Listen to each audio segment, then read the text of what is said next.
So let's just ask a question here. How many of you have driven a car in the last 6 months?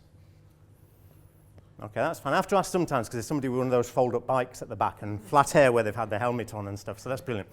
Okay, so how many of you in those 6 months have, and we might switch the cameras off at this bit, how many of you in those 6 months have never exceeded the speed limit?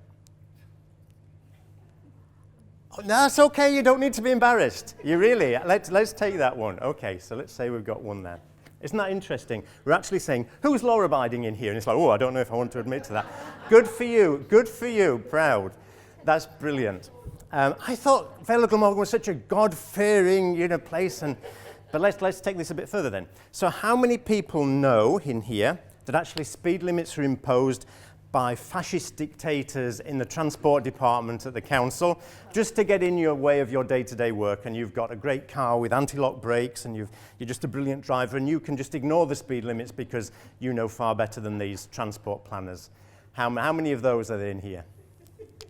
Okay, but we all know there's people like that, don't we? Because they're usually round the multiplex cinema on a night in souped-up cars and that sort of thing. So maybe we'll pretend there's one of those as well.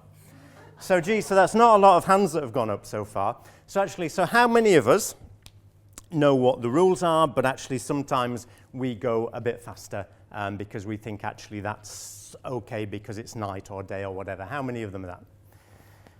Few, okay, so we've all got at least one hand, which is reassuring. So let's just do some percentages here. So let's just say, I don't know, so looking at it, say maybe we've got about 95%. I'm just trying to do my maths with the number of people in the room.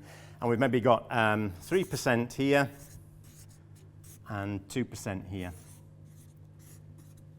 And actually, we can apply those principles to all sorts of situations. So if we look at the psychology and how people are in society, we'll have one group of people who are angels.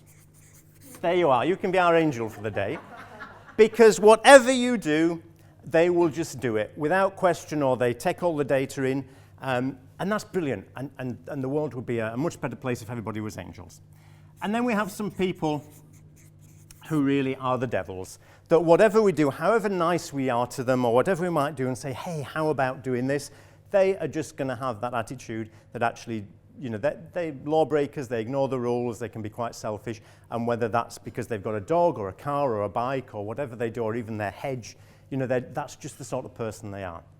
And yet we've got this big group of people who I call fallen angels, including me. Because, we are not bad people. Really, we are not bad people. And yet, we know that every day, the figure for Wales is every other day, somebody is going to die on Wales's roads. And if we speak to policemen, we know that speed is often a factor in that. And we know nobody gets up in the morning and thinks, actually, I had a rubbish day tomorrow, I'm going to drive in my car and go and kill a child. Nobody does that. No more than anybody gets up and thinks, I'm going to go out in the morning and actually kill some sheep with my dog. But it can be a consequence. And what I'm trying to point out here is that if we look at kind of the graph of people, and if we were listening at the start this morning, and just thinking about driving as well, like we've all read the leaflet, the highway code, we've all been tested, but we still sometimes don't do stuff that we should. And what I'm trying to make the point here is that however many leaflets we put up, or signs or whatever, there will be some people here who are never going to be influenced by that. So when you're looking at being dog-friendly or whatever, don't let anybody say, oh, well, you did all this, but we know one person who did this, because that's what you'll get. It's not going to be perfect. But what I can tell you is a fact that there's a good group of people who actually are open to persuasion, and if we help them do the right thing and have a good experience and say, if you do this, this is a great place, and this is a great place for your dog to be off lead, but this is where it needs to be on lead, they will do that. And the angels will just go and give them a big hug and love them because they're wonderful anyway. So just don't let people derail you to think that actually this is going to work for everybody, because it isn't. And just like, the counsellor was saying at the start, she didn't think it would work with her dog. Fine. Nobody says it's going to work with everybody, but there's a big chunk of people that it will work for. So that's good. It's nice to know most people are like me, and we've got an angel. What more could you want? Because often we instinctively react to what we see. So we actually see, and I get this with countryside rangers and stuff, they'll say, oh, that dog's off lead, oh, what an irresponsible owner.